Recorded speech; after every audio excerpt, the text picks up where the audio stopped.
ये देवता लोग कथा जैसी अनमोल वस्तु का आज मोल लगा रहे हैं कि इस अमृत को हमें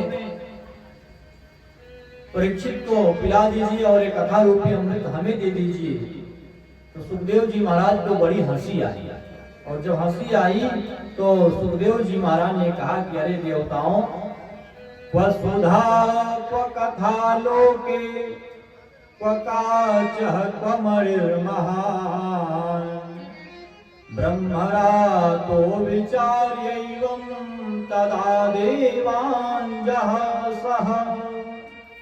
बोले क्व कथा क्व सुधा लोके, क्व माने कहा कथा और क्व सुधा माने कहा अमृत। हे देवता, आप सभी तो ऐसा कर रहे हैं महाराज जैसे कोई एक शीशे के टुकड़े को दे करके और उसके बदले में अनमोल कीमती मणि चाहता हो, ऐसे आप लोग इस कथा के बदले में अमृत चाह रहे हैं, अमृत के बदले में कथा चाह रहे हैं। श्री सुखदेव जी महाराज को देवताओं की बात अच्छी नहीं लगी और सुखदेव जी महाराज ने देवताओं को भगा दिया, पर कथा श्रवण नहीं कराया। सभी देवता लोग गए और ब्रह्मा जी से शिकायत किए। ब्रह्मा जी ने कहा ठीक है, समय व्यतीत होने दो, जो कथा चल रही है पहले देखो उस कथा से क्या लाभ मिलता है। परीक्षित को पहले से क्यों परेशान है।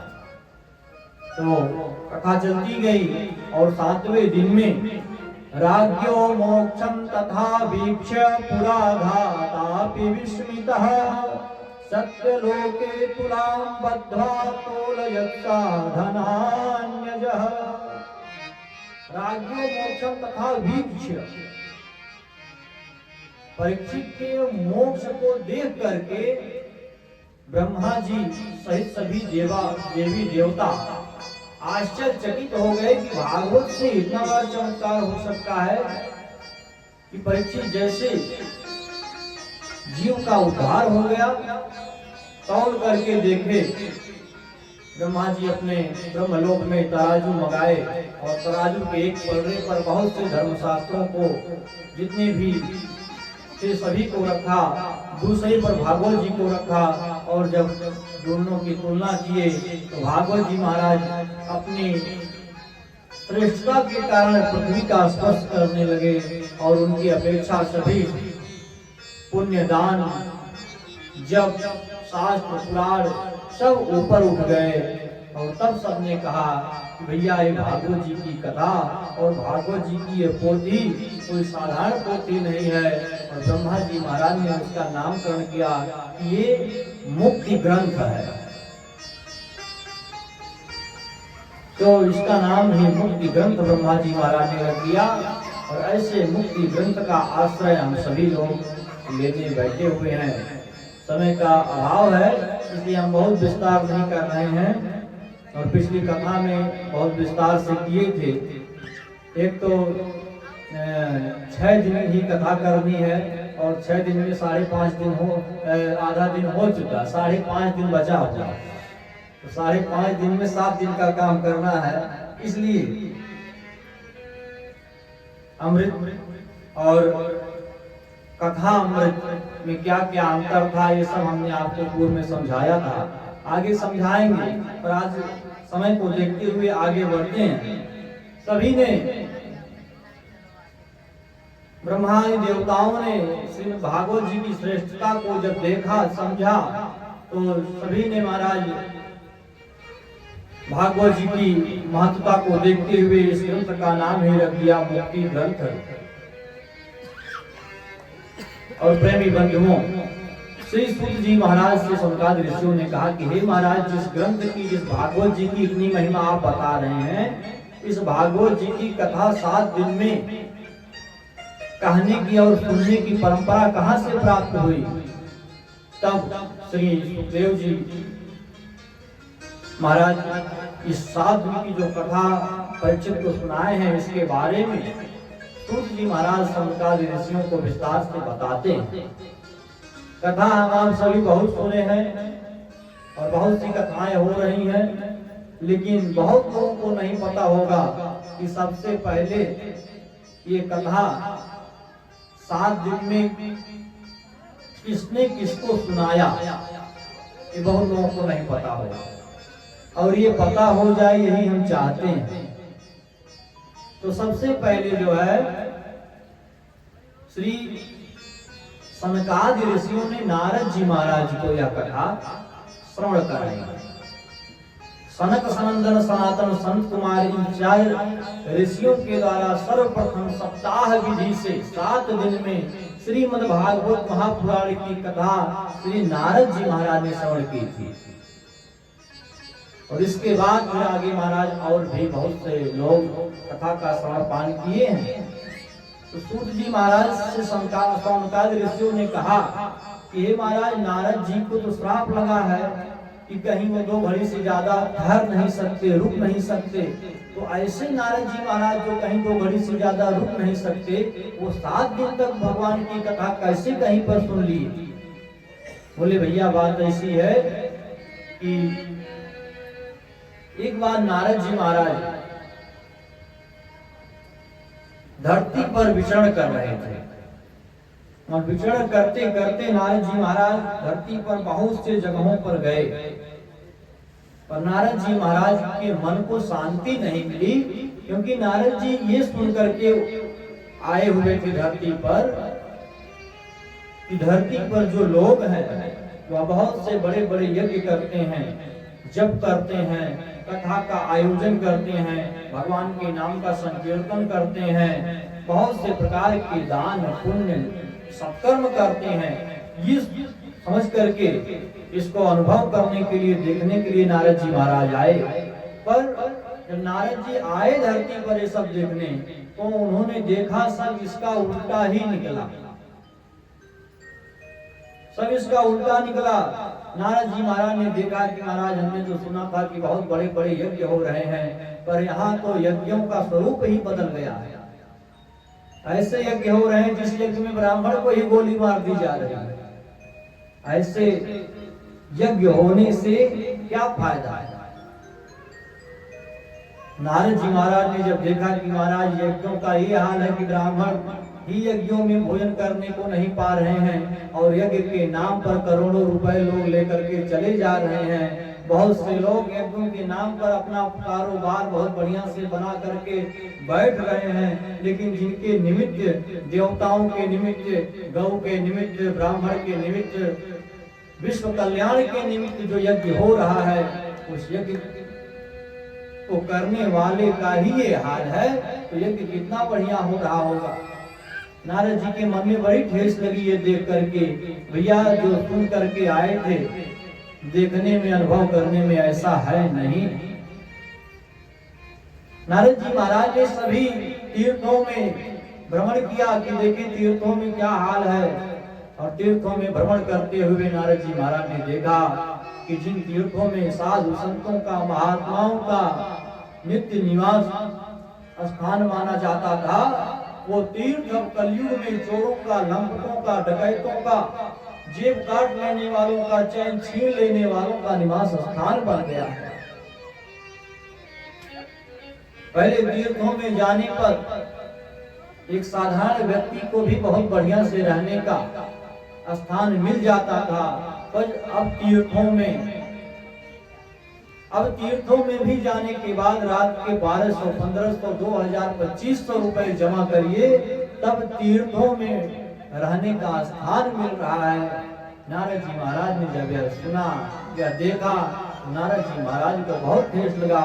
हे भैया, ये क्या हाल है धरती पर? यहाँ तो सब उल्टा पलटा ही दिखाई पड़ रहा है। सब जगह नारद जी महाराज गए, कहीं कुछ समझ में नहीं आया और बड़े दुखी हुए। देखिए, संत हृदय जो होता है, संत के वेश में जो होता है, उसको ये सब देख करके परेशानी होगी, ये नहीं कहा जा सकता है, क्योंकि संत के वेश में कालनेमी भी हो सकते हैं। पर संत हृदय जो होता है, वो जब इस प्रकार का विघटन समाज में देखता है तो उसको जरूर दर्द होता है। नारद जी महाराज तो संत हृदय ही थे, उन्होंने जब ऐसा देखा तो उनको पीड़ा हुई। गृहस्थों के यहाँ नारद जी महाराज गए और गृहस्थों के यहाँ भी सब हालात बहुत ही उल्टे पलटे देखे। तरुणी प्रभुता गेहि श्यालको बुद्धिदायक कन्या विक्रयणो लोभा दंपति नाम चकलकनम। बहू का एकदम खुला खुला साम्राज्य चल रहा है और जितनी परंपराएं थी, जितनी मर्यादाएं थी, सब खूंटी पर टांग दी गई हैं। सास जी को, ससुर जी को, बूढ़े लोगों को, वृद्ध लोगों को उनके साथ अच्छा व्यवहार नहीं किया जा रहा, उनका सेवा नहीं किया जा रहा है। संपत्ति उनकी कैसे मिल जाए इसके बहुत से कोशिश हो रहे हैं, पर सेवा उनकी कैसे कैसे की जाए इसकी कोई कोशिश करने वाला नहीं है। तो प्रौढ़ी प्रभुता के श्यालको बुद्धिदायक कन्या विक्रयणो लोभा दंपति नाम चकलकनम। और समाज में महाराज लोग इतने चरम सीमा पर पहुंचा हुआ है कि लोग अपने बालकों का, बालिकाओं का क्रय विक्रय कर रहे हैं धन के कारण। ये सब जब नारद जी देखे तो बड़े दुखी हुए और दुखी होकर के नारद जी ने सोचा कि चलो श्रीधाम वृंदावन में चले, जहाँ भगवान का अवतार हुआ था, जहाँ भगवान ने अपनी बाल लीलाएं करके और बाल बालों को बहुत ही सुख, शांति, भक्ति प्रदान की थी। ऐसे तीर्थ में, ऐसे धाम में चले तो हो सकता है कि हमारे मन को शांति मिले। प्रेमी बंधुओं, ये सोच करके नारद जी महाराज वृंदावन में आए। आइए 2 मिनट के लिए हम लोग भी वृंदावन में चलते हैं और वृंदावन में नारद जी महाराज पहुंच करके क्या देखते हैं फिर हम आप सभी सुनेंगे। तो आइए। मन चल रे वृंदावन धाम, राधे राधे गाएंगे।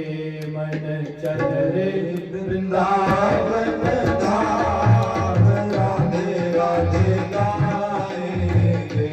मन चल रे वृंदावन धाम, राधे राधे गाएंगे। मन चल रे वृंदावन धाम, राधे राधे गाएंगे। ओ राधे राधे गाएंगे, श्यामा श्यामा गाएंगे। राधे राधे गाएंगे, श्यामा श्यामा गाएंगे।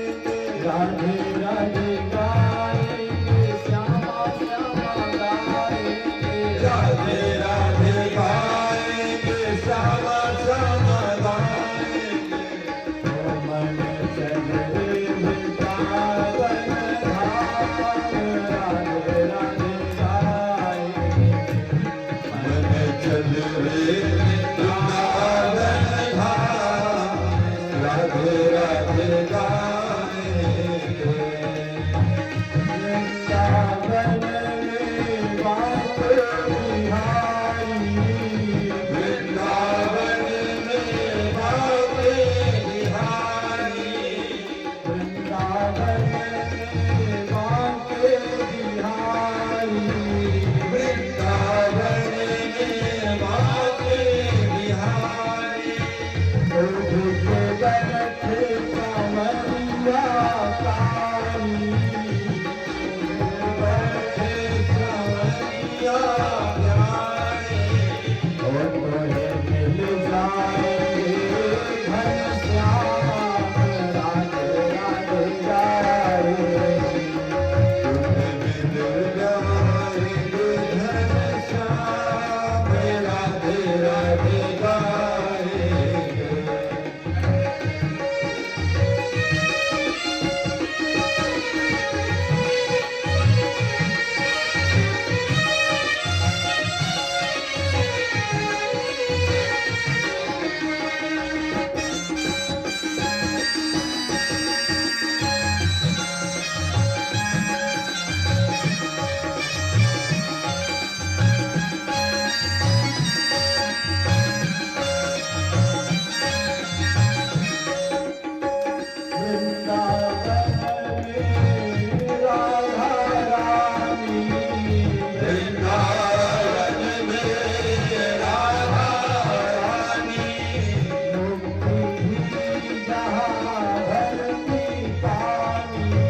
जय। नारद जी महाराज वृंदावन में पहुंच गए शांति के खोज के लिए। पर जब नारद जी वृंदावन में पहुंचे तो उन्होंने देखा कि वृंदावन में यमुना के तट पर एक युवती बहुत ही दुखी होकर के पड़ी हुई है और उसके चारों तरफ से बहुत सी युवतियां उसको घेर करके खड़ी हैं और उसके सामने दो वृद्ध पड़े हुए हैं अचेतन अवस्था में।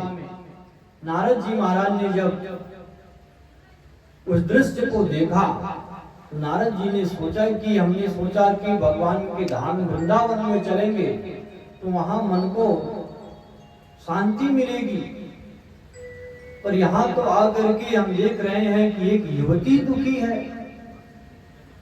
ये स्त्री क्यों दुखी है? और अपने सामने किसी को दुखी देख करके संत अपने आप को सुखी कैसे महसूस कर सकते हैं जब तक सामने वाले के दुख का निवारण ना हो जाए। नारद जी महाराज जब देखे तो उन्होंने सोचा कि बहुत सी युवतियां हैं, स्त्रियां हैं और हम महात्मा, होगी कोई बात। माताओं का तो कहना ही क्या, बात बात पर हंसने लग जाती हैं और अगले ही क्षण रोने भी लग जाते हैं। तो हो सकता है ऐसा ही कोई मैटर हो, तो हमको इनमें नहीं पड़ना चाहिए, हम चले अपने दूसरी तरफ चलते हैं। और जैसे ही दूसरी तरफ जाने के लिए नारद जी महाराज मुड़े तो भक्ति देवी ने, इस युवती ने, स्त्री ने आवाज दिया नारद जी को, भो भो साधो क्षणं तिष्ठ मच्चिन्तामपि नाशय दर्शनं तव लोकस्य सर्वथा घरं परम। भो भो माने होता हे हे हे हे साधु, हे महात्मन, थोड़ी देर के लिए महाराज आप रुकिए, ठहरिए। हे महाराज, मैं बड़ी दुखी हूँ और हमने सुना है कि संतों का दर्शन जो होता है, संतों का दर्शन कर लेने मात्र से जीवन से पाप संताप नष्ट हो जाते हैं। तो महाराज आप रुक करके हमारे संताप को नष्ट करिए। नारद जी महाराज ने रुका और देखा, भक्ति महारानी को जब देखा तो नारद जी महाराज पूछने लगे, लख कर नारद हो गए चकित, बोले देवी यह बतलाओ, ये पुरुष कौन तुम रोती क्यों, अपना दुख हमको बतलाओ।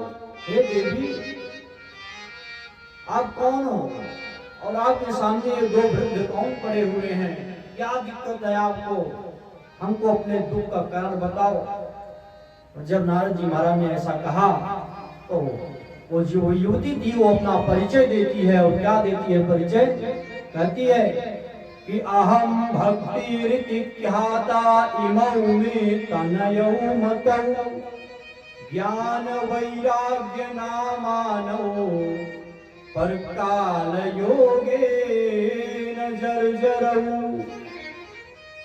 उस देवी ने कहा, महाराज अहम भक्ति रीति ख्याता, मैं भक्ति के नाम से विख्यात हूँ, मेरा नाम भक्ति है। और ये दोनों जो हमारे सामने बूढ़े पड़े हुए हैं ये कोई और नहीं, इमौ में तनयौ मतौ, ये मेरे ही दोनों पुत्र हैं। ज्ञान वैराग्य नाम मानो, एक का नाम है ज्ञान, दूसरे का नाम है वैराग्य। और महाराज खेद इस बात का है कि काल योगे न जर्जरो, जर्जर माने बुढ़ापा। महाराज जी हमारे ही पुत्र हैं, एक का नाम ज्ञान है, दूसरे का नाम वैराग्य है। और खेद ये है कि ये दोनों काल के योग से ऐसा समय आया है कि उसके कुप्रभाव से दोनों हमारे ही आगे बूढ़े हो गए। बोले कैसे? बोले महाराज जब से कलयुग आया तब से वृंदावन आदि धामों में तो कुछ भक्ति का सम्मान है, लेकिन और बहुत से जगह पर मैं गई, उत्पन्ना द्रविड़े साहम वृद्धिम करणाटके गता क्वचित क्वचित महाराष्ट्रे गुर्जरे जीर्णताम गता। लेकिन हमने देखा कि संसार में पूरे सब जगह भक्ति ज्ञान वैराग्य को कोई पूछने वाला नहीं है। तो महाराज मैं इसलिए दुखी हूँ कि मुझे और मेरे बच्चों को इस कलिकाल में कोई पूछने वाला नहीं। मैं तो इस जो है वृंदावन में आई तो मैं युवती हो गई, क्योंकि यहाँ कुछ भक्ति का मान सम्मान है, लोग भक्ति भाव करते हैं। पर मेरे बच्चे ज्ञान वैराग्य यहाँ भी बूढ़े ही पड़े हुए हैं, क्योंकि ज्ञान वैराग्य को पूछने वाले यहाँ भी नहीं है। महाराज इसीलिए मैं बड़ी दुखी हूँ कि मैं तो यहाँ पर आकर के युवती हो गई, सुंदरी बन गई, लेकिन हमारे बच्चे हमारे सामने ऐसे जर्जर अवस्था में पड़े हुए हैं। तो महाराज माँ के सामने बच्चे दुखी अवस्था में हो तो माँ कैसे सुखी हो सकती है। इसलिए महाराज मेरे दुख का कारण ये है कि हमारे ये दोनों जो बच्चे हैं ये वृद्धावस्था में होकर के मूर्छित हो गए हैं। यदि आप इन्हें ठीक कर दें तो महाराज मैं सुखी हो जाऊंगी, और यदि आप इन्हें नहीं ठीक कर पाएंगे तो मैं इस जगह को भी छोड़ करके और विदेश चली जाऊंगा। इदम स्थानम परित्यज्य विदेशे गम्यते मया। हे महाराज अभी तो मैं वृंदावन में हूँ, लेकिन यदि मेरे बच्चे ठीक नहीं हुए तो इस स्थान को भी छोड़कर मैं विदेश चली जाऊंगा। नारद जी महाराज ने सुना तो नारद जी महाराज ने सोचा, अरे राम राम, इस भारत देश का नाम भक्ति ज्ञान वैराग्य के कारण ही तो इतना बड़ा, इतना ऊंचा, इतना श्रेष्ठ है। ये भारत देश भक्ति ज्ञान वैराग्य के रास्ते पर चलकर ही विश्व गुरु कहा जाता है। और यदि इस स्थान को छोड़ करके भक्ति देवी चली गई तो फिर इस स्थान का महत्व तो नष्ट हो जाएगा। इसलिए भक्ति देवी को नारद जी महाराज बहुत समझाए और बोले, हे भक्ति देवी आप चिंता न करिए, हम आपके इन बच्चों को ठीक करेंगे और आपके दुख को भी दूर करेंगे। नारद जी महाराज ने समझाया है भक्ति देवी को, और भक्ति देवी से नारद जी ने कहा कि हे देवी आप दुखी ना हो, आप भगवान श्री कृष्ण के चरणों का ध्यान करिए और सारा दुख संताप आपका नष्ट हो जाएगा। श्री कृष्ण चरणाम भोज स्मर दुखम गमिष्यति। नारद जी महाराज बहुत से उपाय किए पर ज्ञान वैराग्य ठीक नहीं हुए, और जब नहीं ठीक हुए आकाशवाणी हुई कि सत्कर्म करिए तब ये ठीक होंगे। और सत्कर्म की खोज में नारद जी महाराज निकले। कहीं भी उनको पता नहीं चला कि कैसे इसे सत्कर्म कहा जाएगा, क्या सत्कर्म है। तो सनकादि ऋषियों से मुलाकात हो गई बद्रीनाथ धाम में नारद जी महाराज की। और जब बद्रीनाथ धाम में मुलाकात हुई तो सनकादि ऋषियों ने देखा नारद जी महाराज बड़े दुखी अवस्था में हैं, तो पूछा कि भैया आप क्यों दुखी हैं। नारद जी महाराज ने कहा, भैया मेरे दुख का यही सब कारण है जो अभी हमने आपसे निवेदन किया, बताया।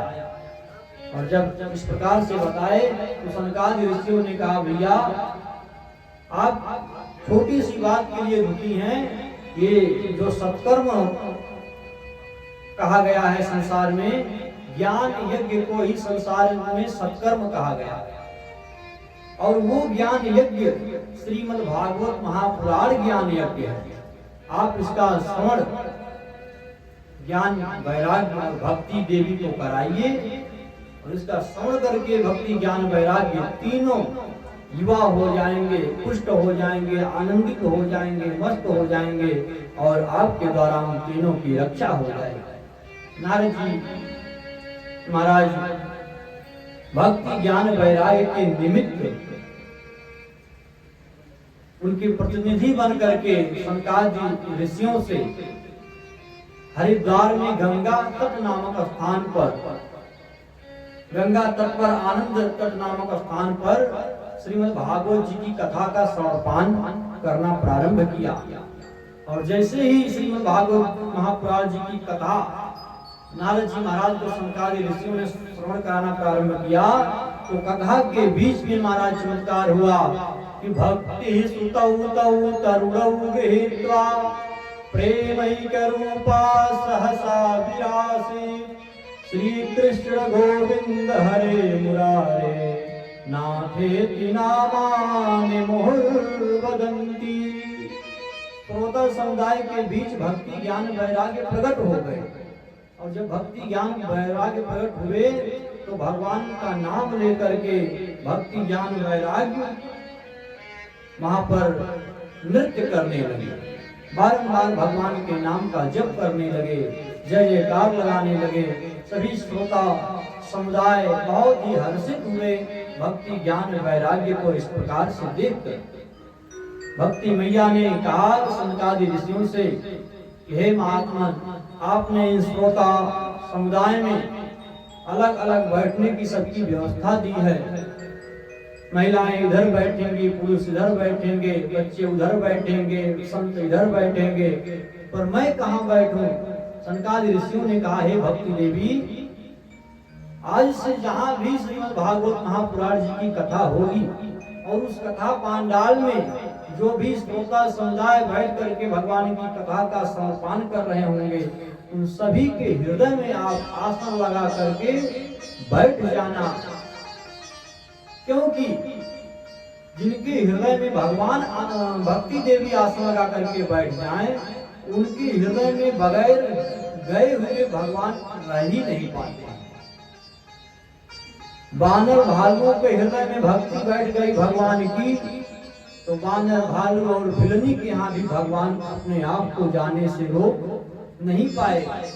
इसलिए आप जिनके हृदय में बैठ जाओ वहीं आपका आसन लग जाएगा और उन सभी के जीवन में भगवान की कृपा होगी, भगवान अवश्य उनको मिलेंगे। आप भी अनुभव कर रहे होंगे कि जब हम कथा में बैठते हैं तो हमको लगता है कि भगवान की भक्ति हमें बैठ जाएगी, क्योंकि भगवान की भक्ति नहीं बैठेगी तो आप ज्यादा देर तक कथा में बैठ ही नहीं पाएंगे। भक्ति देवी को जो है स्थान दिया है, कथा पूरी हुई है, सब लोग बड़े प्रसन्न हुए हैं। नारद जी महाराज ने सनकादि ऋषियों से कहा, भैया हमने तो देख लिया कि आपकी इस कथा में बहुत चमत्कार है, भक्ति ज्ञान वैराग्य का दुख दूर हो गया, पर भैया एक बात बताएं, ये भक्ति ज्ञान वैराग्य का दुख ही दूर हो सकता है कथा सुनने से भागवत जी की, या और भी संसार में लोगों का, मनुष्यों का दुख दूर हो जाएगा? तो सनकादि ऋषियों ने कहा, नहीं भैया, जो भी इस कथा का स्तनपान करेंगे उन सभी का दुख दूर हो जाएगा। बोले कैसे कैसे लोगों का? बोले ये मानवाः पाप कृतस्तु सर्वदा सदा दुराचार रता विमार्गगाः क्रोधा विदग्धाः कुटिलाश्च कामिनः सप्ताह यज्ञेन कलौ पुनन्ति ते। बोले भैया, जो व्यक्ति अपने जीवन में पाप ही पाप किया हो, दुराचार ही किया हो, कुमार्ग पर ही चला हो, जो बहुत क्रोधी, बहुत कामी, बहुत कुटिल हो, और ऐसा व्यक्ति यदि कभी एक बार जीवन में भगवान की कथा मन लगा करके सुन ले तो वो अपने पिछले सभी प्रकार के कर्मों से छुटकारा प्राप्त कर लेता है और भगवान की कृपा का पात्र बन जाता है। उसका भी ये कथा कल्याण और उद्धार कर देती है। दो पक्ष में भागवत जी के महात्म्य की कथा व्यास जी महाराज ने समझाई हम सभी को, जो समझ में आ जाए। एक पक्ष ऊपर का है, भक्ति ज्ञान वैराग्य सनकादि ऋषि नारद जी महाराज ये सब ऊपर के पक्ष में कथा सुनाए, और एक पक्ष इसी धरती के लोगों के ऊपर ही व्यास जी महाराज ने समझाया। यदि वो ऊपर वाला ऊपर चला गया हो तो नीचे जो घटना घटी है उसको अपने ऊपर ले लीजिए, उसमें अपने आप को देखिए, उससे अपने आप को जोड़िए और अपने कल्याण करने की कोशिश करिए। तो क्या सुनाया? दूसरी कथा के रूप में श्री सूत जी महाराज ने सनकादि ऋषियों ने नारद जी महाराज को सुनाया कि भैया आपको एक कथा सुनाए, बड़ी अच्छी कथा है। बोले क्या? बोले कि एक ब्राह्मण थे जिनका नाम था आत्मदेव जी महाराज, और वो ब्राह्मण देवता एक नगर में रहा करते थे जिसका नाम था उत्तम नगर, और उस नगर के समीप में एक नदी बहती थी जिस नदी का नाम था तुंगभद्रा नदी। तुंगभद्रा नदी में, नदी के तट पर उत्तम नगर नामक गांव में एक ब्राह्मण रहते थे जिनका नाम था पंडित आत्मदेव जी महाराज। आत्मदेव जी महाराज बहुत अच्छे ब्राह्मण थे, बहुत सात्विक ब्राह्मण थे, बहुत विद्वान थे, लेकिन उनकी जो पत्नी थी धुंधुली, वो आत्मदेव जी महाराज के स्वभाव से एकदम विपरीत थी। वो जितने सज्जन थे वो उतनी कुटिल थी, वो जितने सीधे थे वो उतनी झगड़ालू थी, वो जितने बढ़िया थे वो उतनी ही उल्टी प्रकृति की थी। ऐसे आत्मदेव जी महाराज किसी प्रकार से अपने ज्ञान सदाचार के बल पर अपने जीवन को निर्वाह कर रहे थे, और आत्मदेव जी महाराज के जीवन में एक ही चीज की कमी थी कि उनके यहाँ कोई संतान नहीं था। तो आत्मदेव जी महाराज को एक बार गलानी हुई कि हमारे यहाँ संतान नहीं है, और जिनके यहाँ संसार में संतान नहीं होते हैं लोग उनके बारे में अच्छा नहीं मानते हैं, अच्छा नहीं सोचते हैं, अच्छा नहीं कहते हैं, इसलिए मेरे यहाँ संतान होनी चाहिए। ये सोच करके आत्मदेव जी महाराज बड़े दुखी हुए और वह जंगल में चले गए अपने प्राण को त्यागने के लिए। कि संतानहीन जीवन जीने से अच्छा है कि अपने जीवन को ही त्याग दें, यह सोच करके वो जंगल में गए, और वहां जाकर के महाराज बहुत जोर जोर से विलाप कर दिया। एक महात्मा जी जंगल में तपस्या कर रहे थे, उन्होंने आत्मदेव जी महाराज की रुदन को जब सुना तो आए और उनके रुदन के कारण को पूछा। कथम रोदिसि विप्रत्वं काते चिंता बलीयसी वदतुं सत्वरं मह्यं सस्य दुःखस्य कारणम्। हे विप्र देवता, आप क्यों रो रहे हैं? अपनी चिंता का कारण हमें बताइए। तो आत्मदेव जी महाराज ने कहा कि किं ब्रवीमिरिसे दुःखं पूर्वपापेन संचितं मदीयाः पूर्वजास्तोयं कबोश्रमुपभुञ्जते।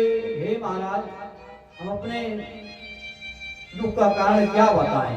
पूर्व जन्म के हमारे कुछ ऐसे संचित कर्म थे जो पाप रूप में हमें प्राप्त हो रहे हैं, जिनके कुप्रभाव से हमारे यहाँ कोई संतान नहीं है।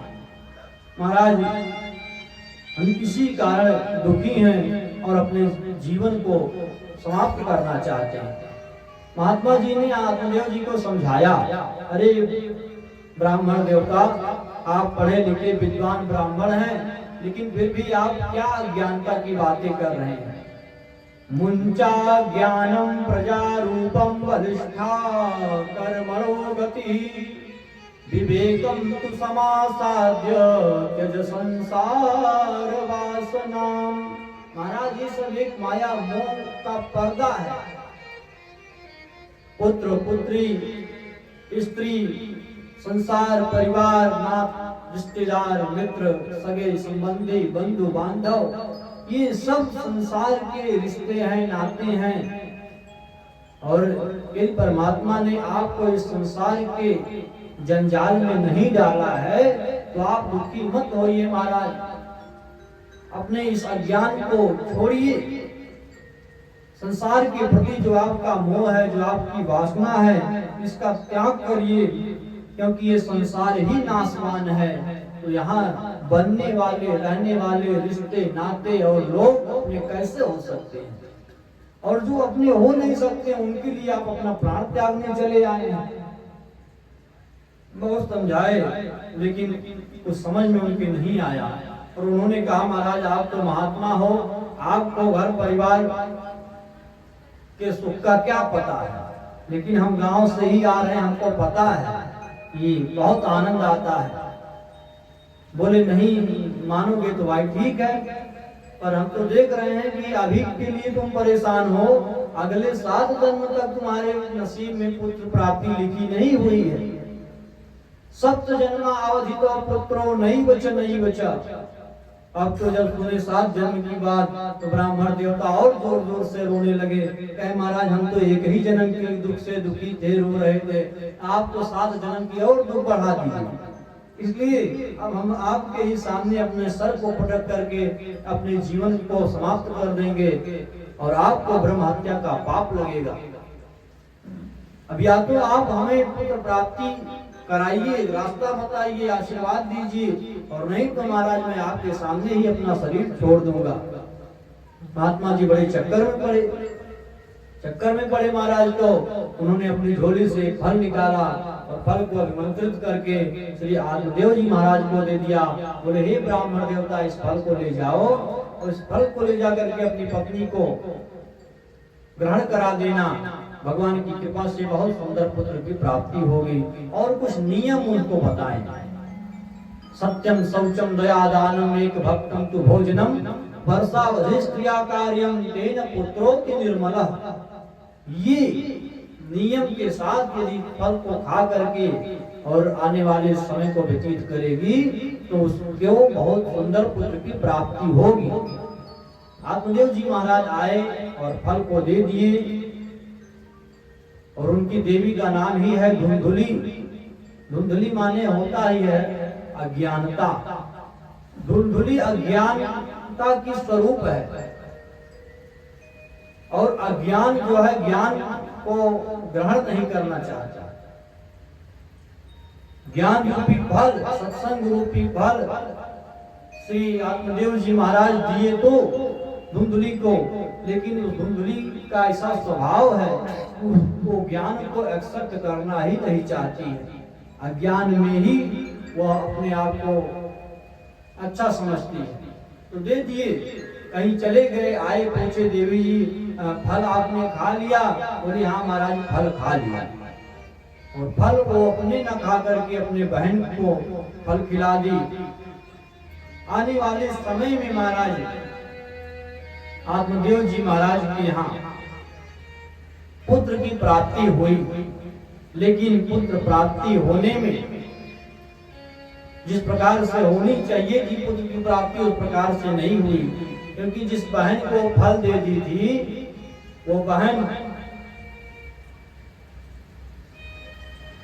जिस बहन के कहने पे वो फल गाय को दे दी थी, वो बहन अपने एक पुत्र को जो उसके यहाँ हुआ उसे ला करके जो है धुंधुली को दे दी, और धुंधुली ने झूठे हल्ला कर दी और जो है फल को महाराज गाय को दिलवा दी। आने वाले समय में जब हल्ला हुआ तो ये हल्ला हुआ कि आत्मदेव जी महाराज के यहाँ पुत्र की प्राप्ति हुई है, पुत्र की प्राप्ति हुई है। लेकिन महाराज पुत्र की प्राप्ति नकली तरीके से हुआ। पुत्र की प्राप्ति तो हो गई, लेकिन जिस प्रकार से होना चाहिए था उस प्रकार से प्राप्ति नहीं हुई। और जब धुंधकारी का जन्म हुआ उसी के 3 महीने बाद जिस गाय को फल खिलाई थी धुंधुली, उसको भी बछड़ा हुआ। और फिर से एक बार हल्ला हुआ कि आत्मदेव जी महाराज के यहाँ कहाँ उनके घर में नहीं पुत्र हो रहा था, कहाँ घर में तो पुत्र हुआ ही, गाय को बछड़ा नहीं हो रहा था, उसको बछड़ा भी हो गया। दरवाजे पर पेड़ लगा था उसमें फल नहीं कभी आ रहा था, उसमें फल भी आ गया। सब लोग बड़े प्रसन्न हुए और प्रेमी बंधुओं धीरे धीरे समय व्यतीत होता गया, और जो गाय का बछड़ा था उसका नाम पड़ा गोकर्ण, और जो धुंधुली का बच्चा था उसका नाम पड़ा धुंधुकारी। और जैसे दोनों का नाम था वैसे ही दोनों के गुण भी थे। धुंधुकारी बहुत बड़ा दुष्ट हुआ और गोकर्ण जी महाराज बहुत बड़े पंडित और ज्ञानी हुए। प्रेमी बंधुओं, धीरे धीरे समय आगे बढ़ता गया। धुंधुकारी इतना दुष्ट हुआ कि आत्मदेव जी महाराज को एक दिन ऐसा लगा कि ऐसे दुष्ट पुत्र को पाने से अच्छा था कि हम पुत्र की प्राप्ति किए ही ना होते, क्योंकि धुंधकारी मिर्जा पान करने लगा, चोरी करने लगा, वेश्यागमन करने लगा, आत्मदेव जी महाराज को मारने लगा, पीटने लगा, घर में जो धन संपत्ति थी उनको बेच करके खाने लगा। ऐसे कुकृत्य करते हुए जब धुंधकारी को देखे आत्मदेव जी महाराज तो बड़े दुखी हुए और सोचने लगे कि ऐसे पुत्र से अच्छा था कि जीवन में पुत्र ही ना होता। यह सोच करके आत्मदेव जी महाराज ने विचार किया कि जिसे मैं हार समझा था अपना गला सजाने को, वही आज सांप बन बैठा हम ही को काट खाने को। हम तो पुत्र इसलिए प्राप्त किए थे कि हमारी सेवा करेगा, ये हमारे बुढ़ापे का लाठी बनेगा, लेकिन ये महाराज तो हम ही को समाप्त कर देने वाला है। ये हमको समाप्त करे, इससे पहले क्यों ना हम अपने इस शरीर को ही छोड़ दें। तो एक बार फिर से महाराज आत्मदेव जी के मन में आज दुख हुआ और उस दुख के कारण आत्मदेव जी महाराज घर छोड़ करके बाहर जा करके अपने जीवन को नष्ट करने को दोबारा सोचा। प्रेमी बंधुओं, जो चीज हम लोगों को जीवन में नहीं मिलती है उसके लिए हम सब बहुत परेशान होते हैं, और जो चीज मिली होती है उसका हम अपने जीवन में कदर नहीं करते, और जिसके लिए परेशान होते हैं वह जो मिल भी जाए तो फिर महाराज उसके मिलने से भी कई प्रकार की परेशानियां हमको उठानी पड़ती हैं।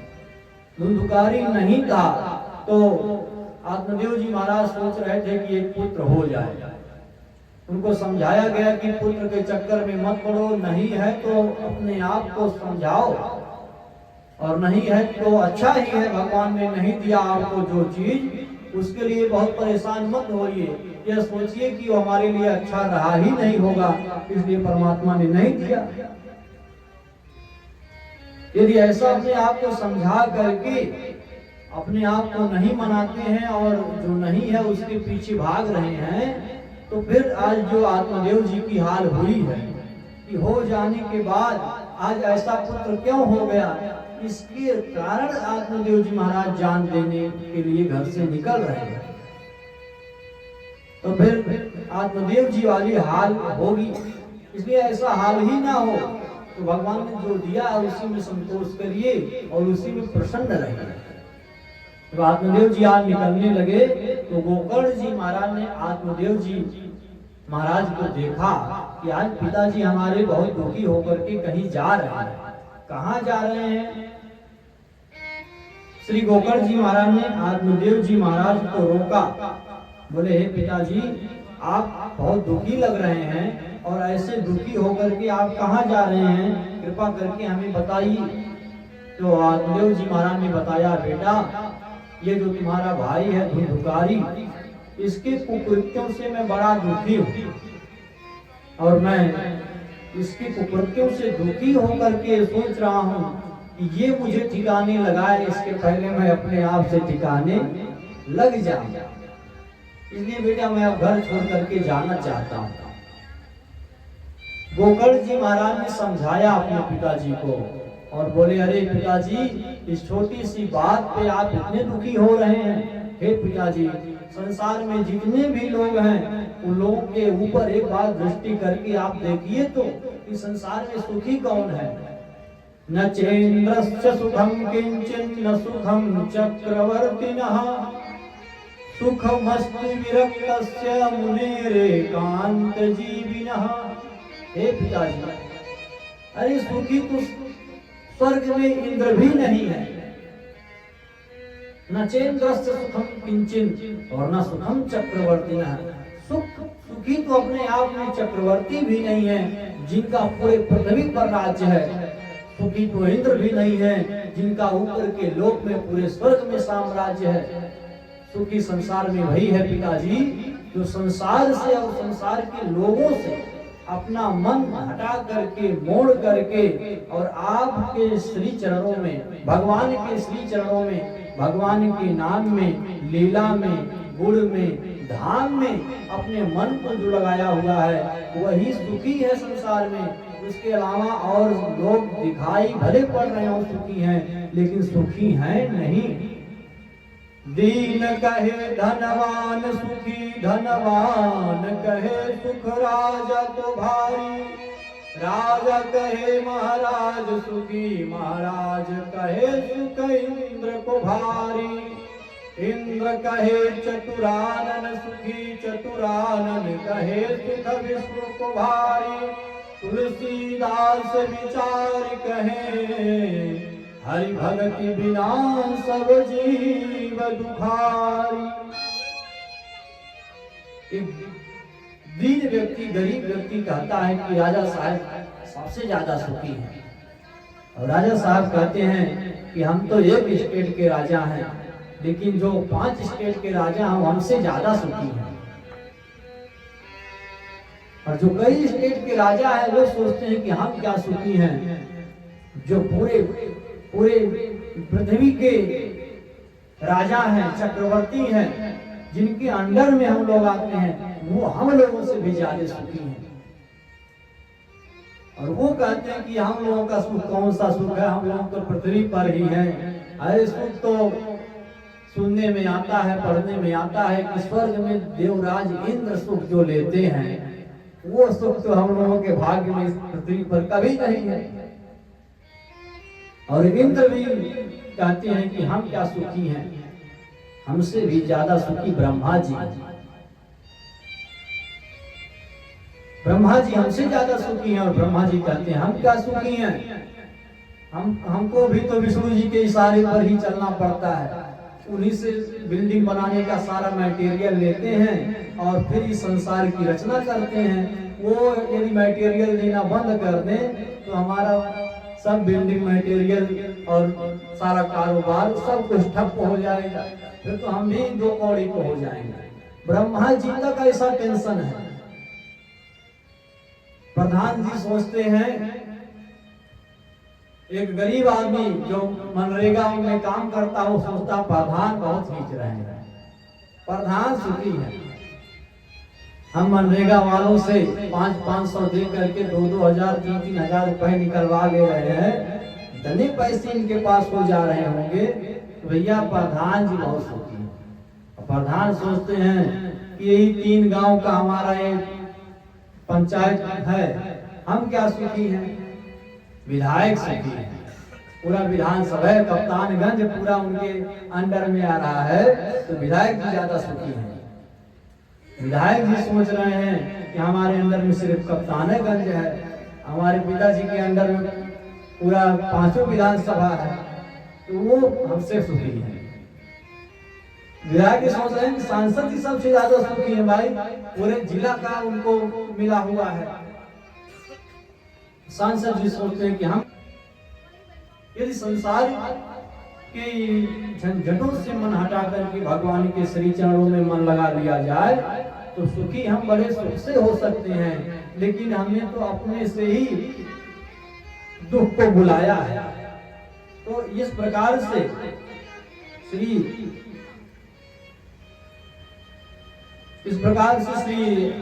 गोकर्ण जी महाराज ने आत्मदेव जी को समझाया, बोले पिताजी कसमें वादे प्यार वफा सब ये बातें हैं, बातों का क्या, कोई यहाँ पर नहीं किसी का, ये झूठे नाते हैं, नातों का क्या। तो इस संसार की जो सच्चाई है उसके बारे में श्री गोकर्ण जी महाराज ने अपने पिता आत्मदेव जी महाराज को समझाया।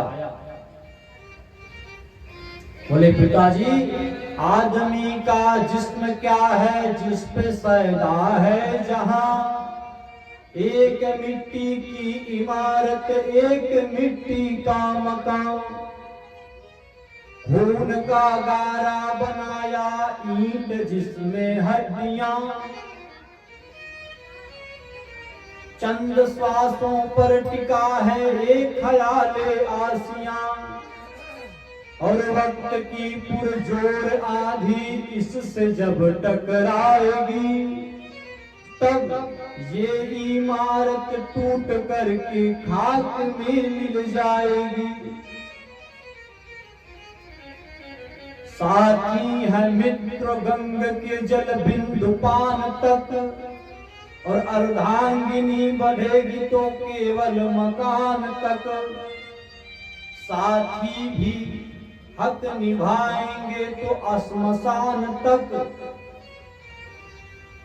और बेटा भी साथ निभाएगा तो अग्निदान तक। इसके तो आगे भजन ही है साथी, और भजन के बिना तू अकेला रहेगा। प्रेमी बंधुओं, बहुत समझाए, और जब समझाए तो आत्मदेव जी महाराज को बहुत शांति मिली। आत्मदेव जी महाराज बात समझ गए और सोचने लगे कि बेटा हमारा सही बता रहा है, अच्छा समझा रहा है। दिक्कत, परेशानियां, झंझट, अशांति तभी तक है जब तक इस संसार में और इस संसार के लोगों में मन लगाकर बैठे हुए, और जहां इनसे मन हटाए वहां सारी दिक्कतें, परेशानियां, झंझटें सब कुछ खत्म, और एकदम मस्ती ही मस्ती है। प्रेमी बंधुओं, तो श्री गोकर्ण जी महाराज ने कहा है, पिताजी आप ये काम करिए, भगवान के नाम का सहारा लीजिए, और भगवान के नाम का सहारा लेकर के अपने जीवन को, जो शेष जीवन आपका है, उसको जी करके अपने जीवन का उद्धार करिए। तो बड़े प्रेम से श्री आत्मदेव जी महाराज बात को समझते हैं, और समझ करके एक वन में आते हैं, और वन में आकर के जो आत्महत्या करने की विचार थी, वो विचार उनकी टल गई है, और वो बैठ करके श्रीमद् भागवत महापुराण जी की पोथी लेकर के और भगवान बांके बिहारी जी का ध्यान करते हुए कहते हैं, अरे बांके बिहारी मुझको देना सहारा, कहीं छूट जाए ना दामन तुम्हारा। बांके बिहारी मुझको देना सहारा, कहीं छूट जाए ना दामन तुम्हारा। बांके बिहारी मुझको देना सहारा, बांके बिहारी मुझको देना सहारा,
कहीं छूट जाएगा नाम तुम्हारा। बोले बांके बिहारी लाल की। की जय हो। तो आत्मदेव जी महाराज जंगल में गए और इस प्रकार से भगवान का भजन करते हुए आत्मदेव जी महाराज का उद्धार हुआ। और इधर जब आत्मदेव जी महाराज घर से चले गए, धुंधुकारी घर में अकेला बचा, तो धुंधुकारी अपने माँ के पास गया और बोला, माँ पिताजी गए हैं तो सारी माल मुद्रा पासबुक आपको ही दे करके गए होंगे, तो बताओ आईसीआई वाले में कितना है, पंजाब वाले में कितना है, विजया में कितना है, ग्रामीण में कितना है, बड़ौदा में कितना है, पंजाब नेशनल में कितना है, और सबके पासबुक ला करके हमको धीरे से दे दो, नहीं तो समझ लो कि पिताजी तो गए ही, तुम भी ज्यादा दिन तक रह नहीं पाओगे। दुष्ट संतान ऐसे ही होते हैं, और धुंधुकारी जो है वो दुष्ट संतान है। अपनी माँ को बहुत प्रताड़ित करने लगा और माँ सोची कि ये मुझे मार डालेगा, इससे अच्छा है कि मैं ही घर छोड़ करके भाग जाऊं। धुंधली रात के अंधेरे में घर से निकल गई डर के मारे, और आगे गई तो एक जंगल में अंधकूप में गिर करके धुंधली का प्राणांत हो गया। घर में धुंधुकारी एकदम अकेला बचा, और जब अकेला बचा धुंधुकारी घर में, तो सोचा अब तो हमारा ही पूरा साम्राज्य है। तो दुष्ट प्रकृति का तो था ही, सोचा कि घर में अब मैं अकेला हूँ। गोकर्ण जी महाराज थे, तो गोकर्ण जी महाराज भी जब देखे माता पिता नहीं रहे तो तीर्थ यात्रा में चले गए। अब तो और स्वतंत्र हो गया, तो जा करके बाजार से 5 वेश्याओं को ले आए, और 5 वेश्याओं को ला करके धुंधुकारी अपने घर में रखा, और उन वेश्याओं के लिए बहुत से प्रकार के कुकर्म करने लगा, चोरी करने लगा, डकैती डालने लगा, और उन वेश्याओं का भरण पोषण करने लगा, उन्हें ला करके धन देने लगा। प्रेमी बंधुओं, एक बार धुंधुकारी बहुत धन लाया, इतना धन लाया कि वेश्याओं ने सोचा कि अब हम लोगों के पास बहुत धन हो गए। लेकिन जिस दिन ये कहीं पकड़ा गया तो इससे पूछा जाएगा धन किसको ले जाकर के देते हो, तो ये धुंधुकारी हम ही लोगों का नाम बताएगा। तो फिर जो भी माल मुद्रा है सबके सहित हम लोगों को भी अंदर जाना पड़ेगा। इसलिए अब धुंधुकारी को ठिकाने लगाया जाए और हम लोग धन लेकर के कहीं और चले चले। धुंधुकारी बहुत सारा धन लेकर के आया है, शराब पी करके, मदिरा पान करके चारपाई पर पड़ा हुआ है। इन वेश्याओं ने इस प्रकार से विचार किया मन में, इसको अब ठिकाने लगा देना चाहिए, नहीं तो महाराज कभी पकड़ा गया तो हम लोग भी जाएंगे। तो चारपाई में आज धुंधुकारी को वेश्याओं ने बांध दिया, और बांध करके बहुत से प्रकार से उसे मारने लगी, पीटने लगी। धुंधुकारी चिल्लाता है, कोई उसे बचाने वाला नहीं है, और इतने में ही एक वेश्या चूल्हे से जलती हुई आग अंगार ला करके उसके मुख में डाल देती है, और तड़पता हुआ, छटपटाता हुआ धुंधुकारी का प्राणांत हो जाता है। प्रेमी बंधुओं, जो अपने लोगों के साथ और विशेष करके अपने सम्मानित लोगों के साथ, अपने माता पिता के साथ, अपने गुरु गोविंद के साथ, अपने श्रेष्ठ लोगों के साथ जिनका व्यवहार अच्छा नहीं होता है, जिनका व्यवहार अपने से बड़े लोगों के साथ, अपने माता पिता के साथ धुंधुकारी के जैसा होता है, उनका हाल भी धुंधुकारी के जैसा ही होता है।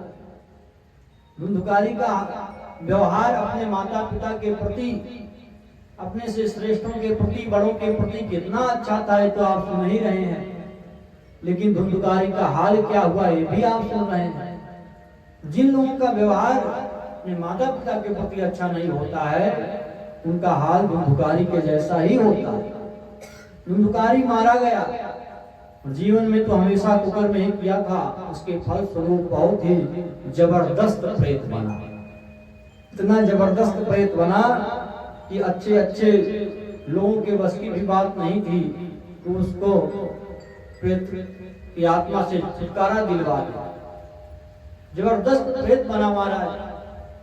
श्री गोकर्ण जी महाराज को पता चला कि हमारा भाई जो धुंधकारी था वो मार दिया गया। उस समय वो तीर्थ यात्रा करते हुए गया में पहुंचे थे और गया में उसका पिंडदान किए और करके अपने गांव पे आए।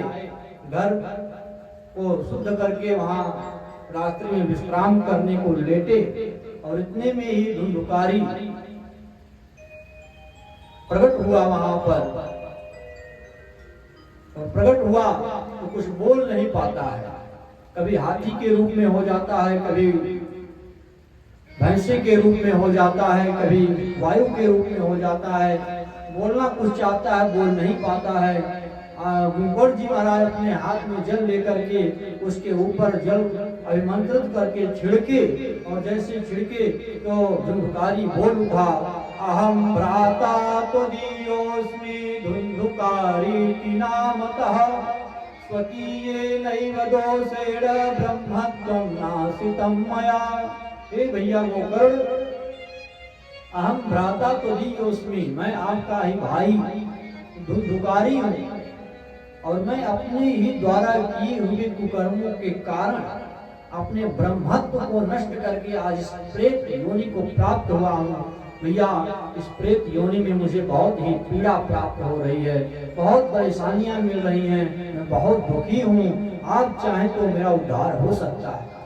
गोकर्ण जी ने कहा, भाई हमने तो जैसे ही सुना था कि तुम्हारी मृत्यु हो गई तो जा करके गया में पिंडदान किया था।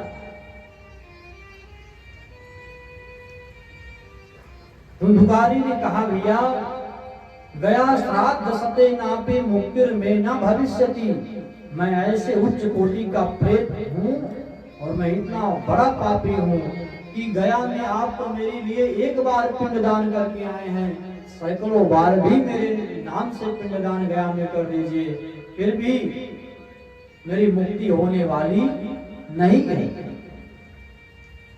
भैया मेरी मुक्ति ऐसे आसानी से नहीं होगी, कुछ आप सोचिए, कुछ आप करिए, तभी मेरी मुक्ति हो सकती है। प्रेमी बंधुओं, इसीलिए कहा गया ये भागवत की कथा न गंगा न गया काशी पुष्करम न प्रयागकम। भागवत की कथा इन सभी से भी ऊपर बताई गई है कि जिसका मोक्ष, इनका उद्धार तीर्थों में भी जाने से, गया में भी पिंडदान करने से ना हो पाए, उनके निमित्त भी यह भागवत की कथा कही जाए, सुनी जाए, कराई जाए, उनका भी मोक्ष हो जाता है। तो गोकर्ण जी महाराज ने समझाया धुंधुकारी को, भैया अभी रात्रि का समय है, अभी तुम जाओ, सुबह होगा तो मैं विचार करूंगा तुम्हारा कल्याण कैसे होगा। वो चला गया। सुबह हुआ, प्रातः काल भगवान सूर्य देव को अर्घ देते हुए श्री गोकर्ण जी महाराज ने सूर्य भगवान से निवेदन किया, ये महाराज हमारा भाई धुंधुकारी प्रेत योनि में पड़ा हुआ है, कृपा करके आप बताइए उसका कल्याण कैसे होगा। तो श्री सूर्य नारायण भगवान ने गोकर्ण जी महाराज से कहा कि हे गोकर्ण जी महाराज, आपके भाई की मुक्ति एक ही उपाय से हो सकती है। बोले क्या? बोले श्रीमद् भागवतान मुक्ति सप्ताहम वाचनम कुरु। श्रीमद् भागवत महापुराण की कथा सप्ताह विधि से उसे श्रवण कराएंगे, उसकी मुक्ति हो जाएगी। अब गोकर्ण जी महाराज श्रीमद् भागवत कथा का आयोजन किए और उस आयोजन में धुंधुकारी का आवाहन किए और गांव के समाज के जितने भी लोग थे वो भी सभी लोग उस कथा में आए और श्री गोकर्ण जी महाराज कथा श्रवण कराना प्रारंभ किए। प्रेमी बंधुओं, एक साथ गांठ के बांस में आकर के धुंधुकारी भी अपना आसन लिया है और जैसे पहले दिन की कथा पूरी हुई है, बांस का पहला गांठ चटक गया है, दूसरे दिन दूसरा, तीसरे दिन तीसरा, एवं सप्त दिनैश्चैव सप्त ग्रंथि विभेदनम।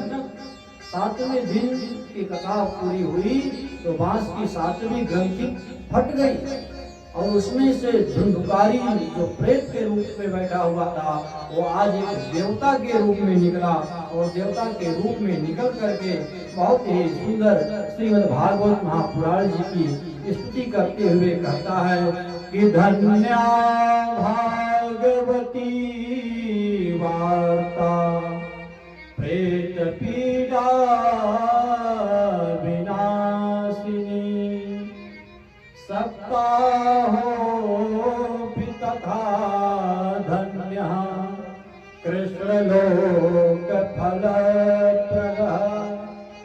कहने लगे ये भैया गोकर्ण जी ये भागवत जी की कथा तो धन्य है जो मुझ जैसे प्रेत का भी उद्धार कर दे। ये भागवत की कथा धन्य है, ये सप्ताह वाचन की विधि धन्य है, इसके माध्यम से मैं इतना बड़ा प्रेत इस प्रेतत्व से मुक्ति पाकर के देवत्व के रूप में बदल गया। हे भैया ये भागवत कथा धन्य है। बहुत ही गुणगान किया और धुंधुकारी की मुक्ति हुई। धुंधुकारी को लेने के लिए ऊपर से महाराज भगवान के पार्षद विमान लेकर के आए और धुंधुकारी को लेकर के जब जाने लगे तो और जितने कथा श्रोता सब वहां बैठे हुए थे सबने गोकर्ण जी महाराज से कहा भैया कथा तो हम लोग भी सुने लेकिन विमान सिर्फ धुंधुकारी के लिए ही क्यों आया। अत्रैव बहवो सन्ति श्रोतारः निर्मलाः। भैया यहाँ बहुत से श्रोता बैठे हुए हैं लेकिन विमान एक के लिए आया और कथा सबने सुनी है तो धुंधुकारी जी के लिए ही क्यों विमान आया। गोकर्ण जी महाराज ने कहा ये हमसे मत पूछो, जो विमान लेके आए उन्हीं से पूछ लो कि विमान एक ही क्यों आया। सभी जाकर के पार्षदों से पूछे कि भैया हमने भी कथा सुनी है लेकिन विमान एक ही क्यों आया, हम सबके लिए क्यों नहीं आया। पार्षदों ने बड़ी सुंदर बात कही भैया कथा तो आप सबने सुनी है लेकिन कथा जैसा सुनना चाहिए वैसा आप लोगों ने कथा नहीं सुना है। जितने मन से जितने ध्यान से जितनी लगन से जितनी श्रद्धा विश्वास भाव से कथा सुननी चाहिए उतनी श्रद्धा विश्वास भाव से मन से कथा आप सबने नहीं सुनी। उतनी श्रद्धा विश्वास भाव से सिर्फ धुंधुकारी ने ही कथा सुनी थी, इसलिए धुंधुकारी के लिए विमान आया। और आप लोग कथा में कभी आए कभी चले गए, कभी 15 मिनट बैठे कभी 20 मिनट गायब हो गए। किसी ने देखा कि नीचे बैठना पड़ रहा है, कुर्सी होती तो बैठते, किसी ने सोचा कुर्सी क्या सोफा होती तो बैठते, किसी ने सोचा कि यार यहाँ तो पंखे लगे ही नहीं हुए हैं, पंखा लगा हुआ था ऊपर तो और बैठने में मजा आता। तो जितने भी लोग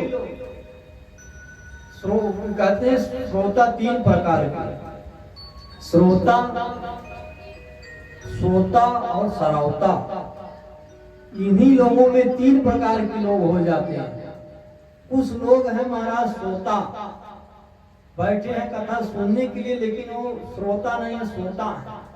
आए और दिन भर के थके होते हैं, कथा में आए तो बढ़िया बढ़िया म्यूजिक भी सुनने को मिलती है और भगवान का नाम तो बढ़िया होता ही है। तो सुनते सुनते 10 मिनट में ऐसी समाधि लगती है कि वैसी समाधि घर पे नहीं लग पाती है, कभी वो समाधि कथा में ही लगती है। तो कहीं देखे कि पांडाल का खंभा खड़ा हुआ है, उसी के पाइप के पास में पीठ लगा करके बैठे और 10 मिनट कथा सुनते सुनते जो समाधि लगी तो उनकी संख्या हो गई 100 तक। बैठे कथा सुनने लेकिन सो रहे हैं। तो ये वो श्रोता है जो आए कथा सुनने लेकिन सो रहे हैं।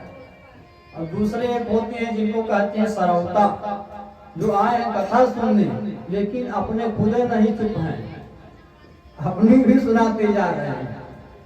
सरौता काटने का काम करता है, कुटुर कुटुर कुटुर कुटुर। तो बहुत से लोग ऐसे होते हैं जो सिर्फ कमी देखने आते हैं, कमी देखते हैं, आपस में बात करते हैं, आपस में टिटोली करते हैं, बैठे रहेंगे यहाँ 2027 की बात करने लगेंगे कि उसमें क्या होगा। तो महाराज उनको कहते हैं सरवता। वो स्थिर नहीं है, कुछ ना कुछ, चाहे अपने बारे में, चाहे आपके बारे में, चाहे व्यवस्था के बारे में, चाहे अव्यवस्था के बारे में, कुछ ना कुछ महाराज अपना वो सरवता जैसा कटकटाते ही रहेंगे। और तीसरे होते हैं श्रोता, जो कैसी व्यवस्था है, कुर्सियां हैं कि नहीं है, सोफा लगा हुआ कि नहीं लगा हुआ है, पंखा है कि नहीं है, कथा बढ़िया हो रही है कि नहीं बढ़िया हो रही है, चाहे जैसी व्यवस्था हो, चाहे जैसा जो भी हो रहा हो, आ गए भगवान के दरबार में और बैठ करके मन लगा करके जो भी कान में जा रहा है सुनना प्रारंभ कर दिए और सुनते ही गए, सुनते ही गए, सुनते ही गए। हनुमान जी महाराज कितना विद्वान कौन हो सकता है।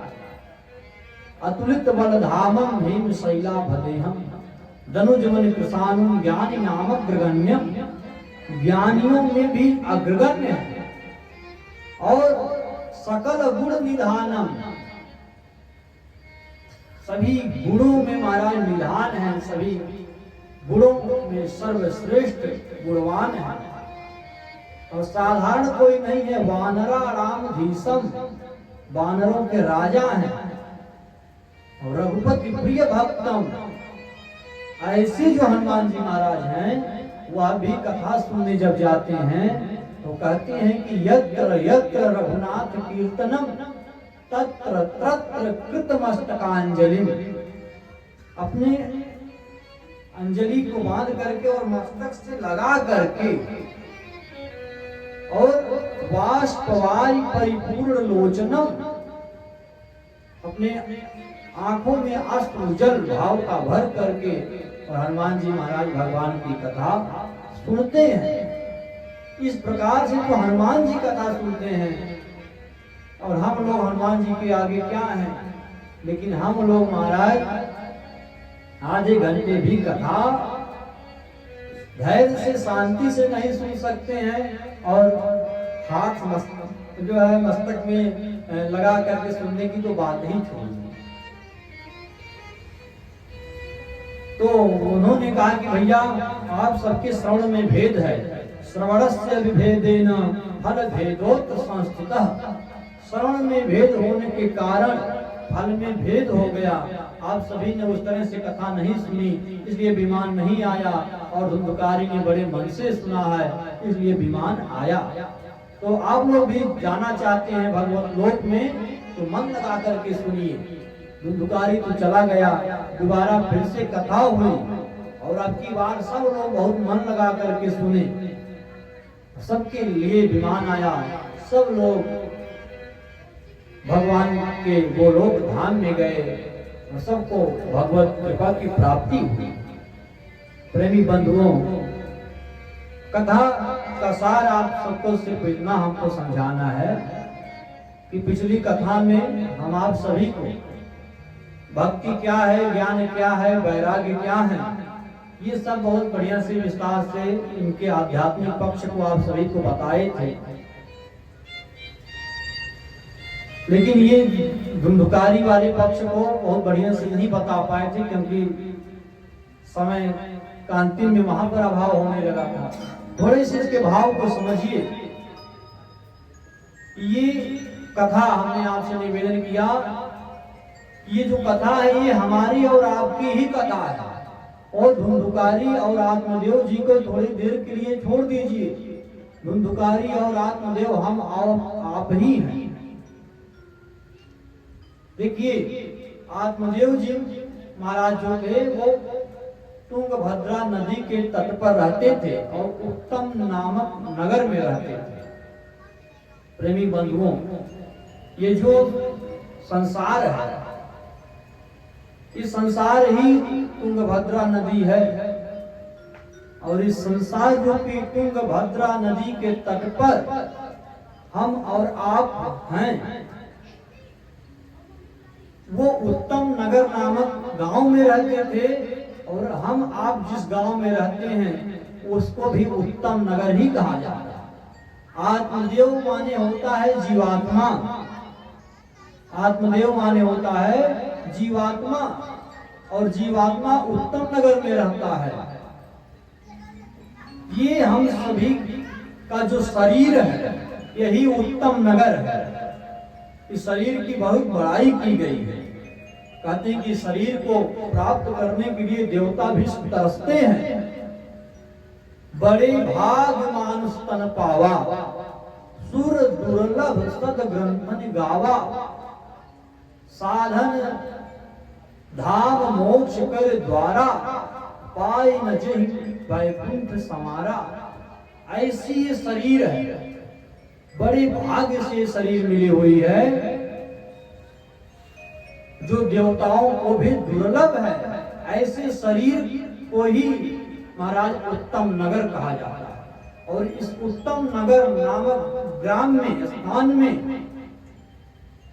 जीवात्मा रूपी आत्मदेव बैठा हुआ कि नहीं बैठा हुआ? समझ रहे हैं कि नहीं समझ रहे हैं? बाबा जी रक्षा लेके कहाँ चले गए? अच्छा, तो उन्हीं को देख के हम कथा कहते हैं, नहीं तो कथा दूसरी चाल में चलती है। एक आप हैं, एक वो बाबा जी हैं, और सब तो ऊपर वाले हैं। तो ये जो आपको समझाने की कोशिश कर रहे हैं बहुत अच्छा भाव है। तो आत्मदेव रूपी जीवात्मा इस उत्तम नगर नामक शरीर में ही रहता है। और यह नगर इस संसार रूपी तुंगभद्रा नदी के तट पर बसा हुआ है। प्रेमी बंधुओं, इस आत्मदेव रूपी जीवात्मा की जो पत्नी है उसका नाम क्या है? धुंधुली। और धुंधुली बुद्धि की प्रतीक है। ये जो अंदर जीवात्मा बैठा हुआ है, इसकी पत्नी ये बुद्धि है। ये यहां से कुछ और चाहता है, ये यहां से कुछ और करती है। ये कुछ और करना चाहता है, ये कहीं और जाता है। इसका स्वभाव कुछ और है, इसका स्वभाव कुछ और है। मन कुछ और चाहता है, बुद्धि कुछ और चाहती है। आत्मदेव जी का स्वभाव कुछ और था, धुंधली का स्वभाव उनसे विपरीत था। तो प्रेमी बंधुओं, आत्मदेव जी महाराज के यहाँ कमी क्या थी कि कोई पुत्र नहीं था।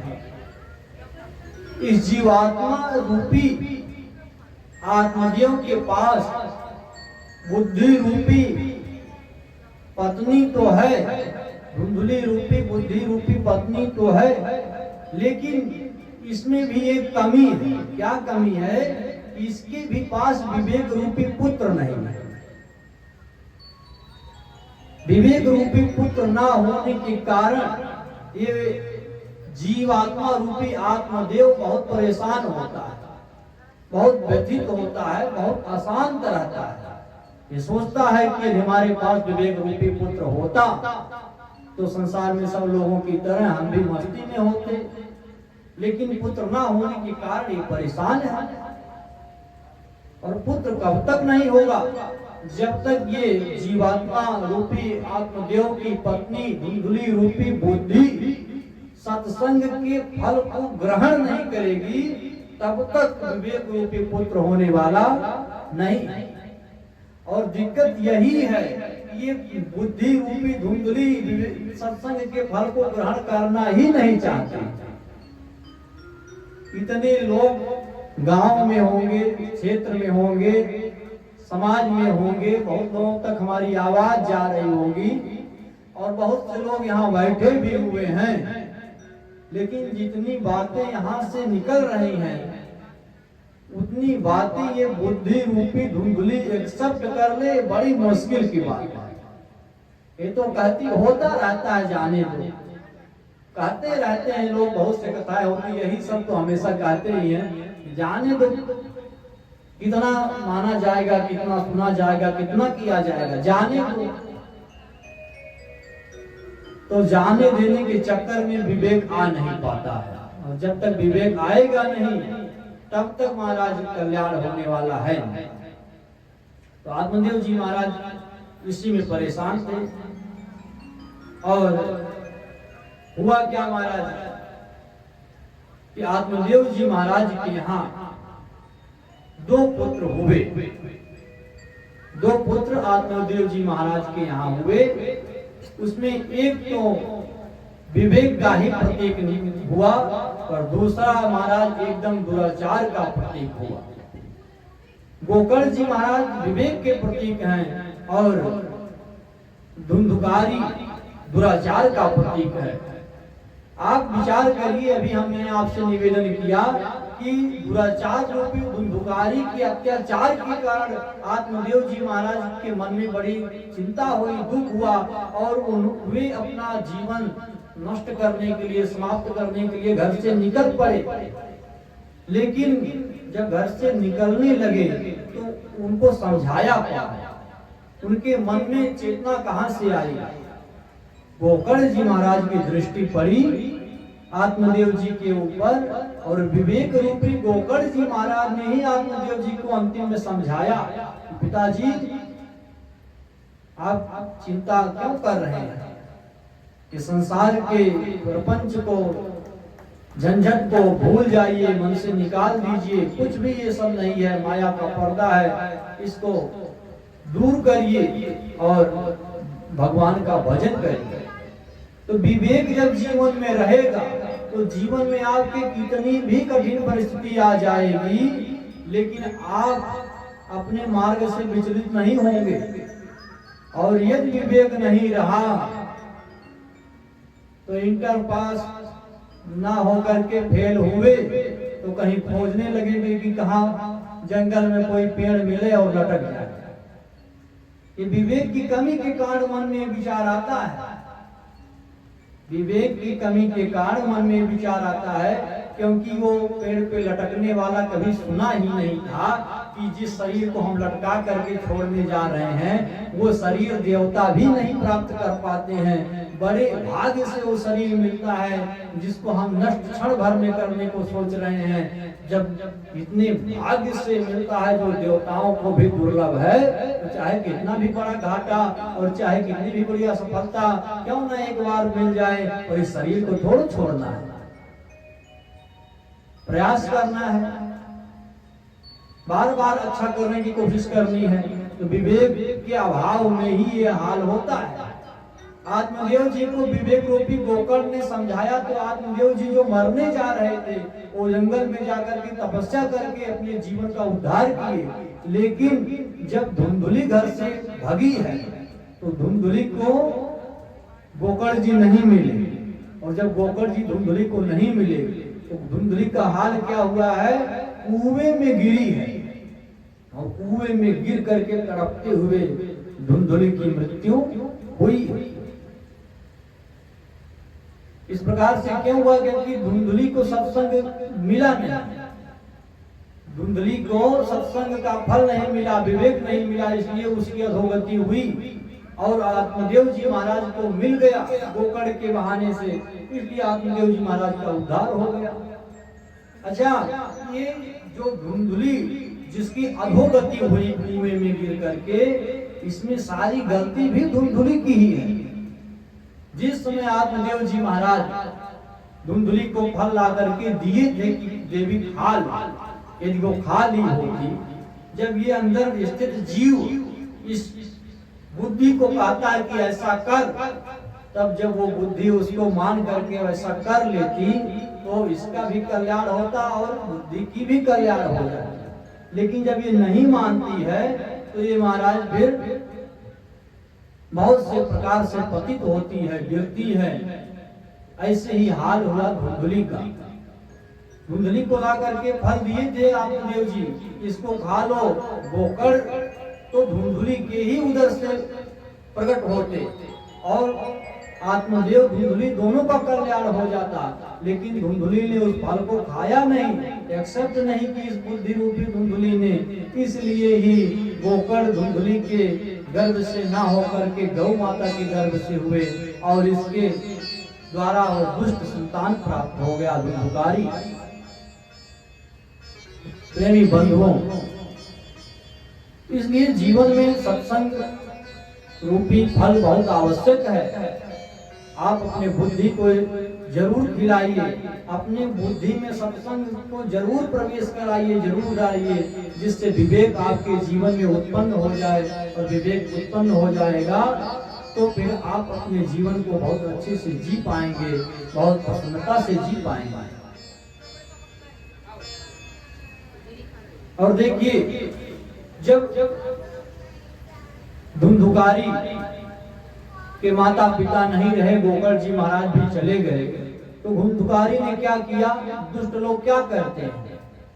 दुष्ट लोग हमेशा कुसंग में ही आते हैं, उल्टे पलटे काम ही करते हैं। धुंधुकारी के मन में और नहीं कुछ आया, धुंधुकारी के मन में आया घर में अकेले हैं तो कुछ लोगों को ला करके बैठा दें तो कई लोग हो जाएंगे तो मन लगेगा।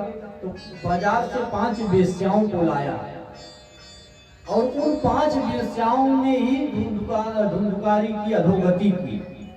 संतों ने कहा कि ये 5 वेश्याएं कौन कौन से हैं? तो कहते हैं कि ये 5 वेश्याएं रूप, रस, गंध, शब्द, स्पर्श, यही 5 वेश्याएं हैं जो हम आप सभी संसार में रहने वाले लोगों को छल रहे हैं। ये जो जीव है ये महाराज रूप के चक्कर में पड़ा हुआ, कितना अच्छा रूप देखने को मिल जाए, कितना अच्छा रूप देखने को मिल जाए, और रूप देखने के चक्कर में अपने आप को ही समाप्त कर ले रहा है, अपने आप को ही परेशान कर ले रहा है, अपने आप को ही महाराज परेशानियों के घर में डाल ले रहा है रूप के चक्कर में। फूलों की रानी, बहारों की मलिका, इसी चक्कर में जो है महाराज चला जा रहा है।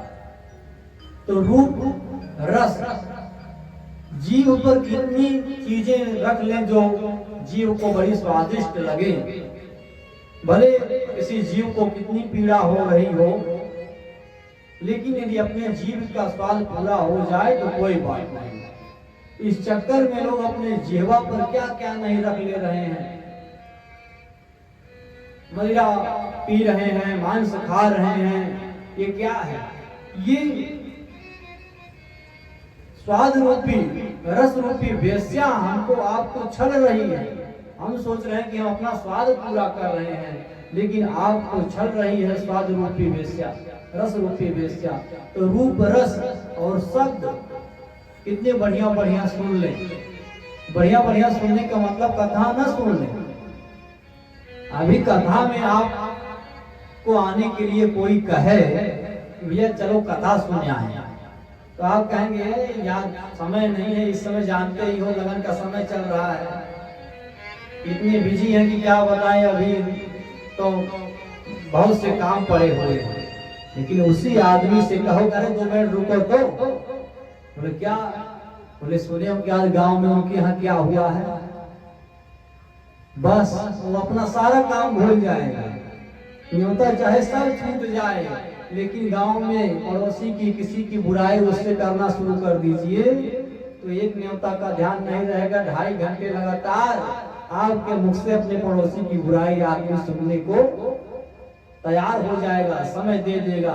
लेकिन कथा में वही समय देना हो तो आदमी कहेगा भैया आज तो बहुत ही बिजी। तो ये सुनना महाराज, ये श्रवण करने वाली जो ये शब्द रूपी वेश्या है, ये हमको इस तरह से संसार में छल रही है। स्पर्श कितना अच्छा हम छू लें, कितना अच्छा हम स्पर्श कर लें।